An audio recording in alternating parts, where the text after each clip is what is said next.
Good evening. The First Minister, Nicola Sturgeon, has apologised for taking her face mask off in a pub after a funeral in breach of the Scottish Government's COVID rules. Tonight, the Scottish Sun has published a photograph of Miss Sturgeon standing talking to three people at a social distance but without wearing a face covering. Let's speak now to our correspondent James Cook. James, what more do we know? Well, this story's just been published by the Scottish Sun in the last half an hour or so, Laura, and we can have a look at the front page now. You'll see that it shows the First Minister in the pub. This is the Stable Bar and Restaurant in Edinburgh, according to the Sun, after a funeral at Morton Hall Crematorium. She is, as you can see, at a distance from the three elderly women the Sun says she was talking to. And that followed the funeral of Andrew Slorence, a colleague of Ms Sturgeon.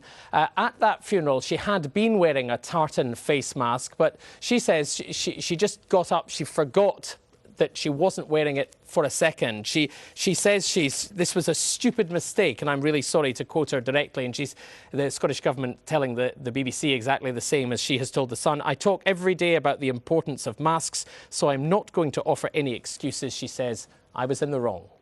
What is the fallout likely to be?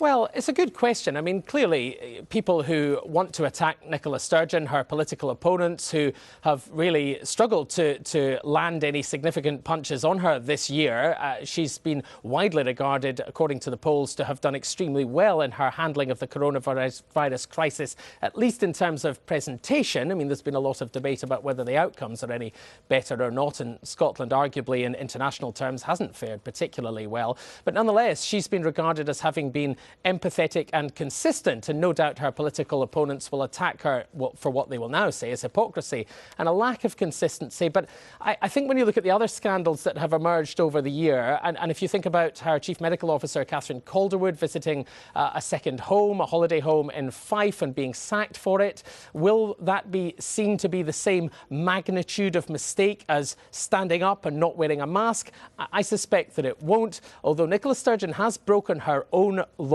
and she says she's kicking herself. All right, James Cook, many thanks.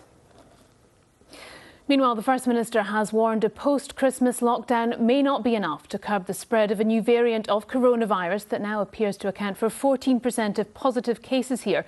She also announced changes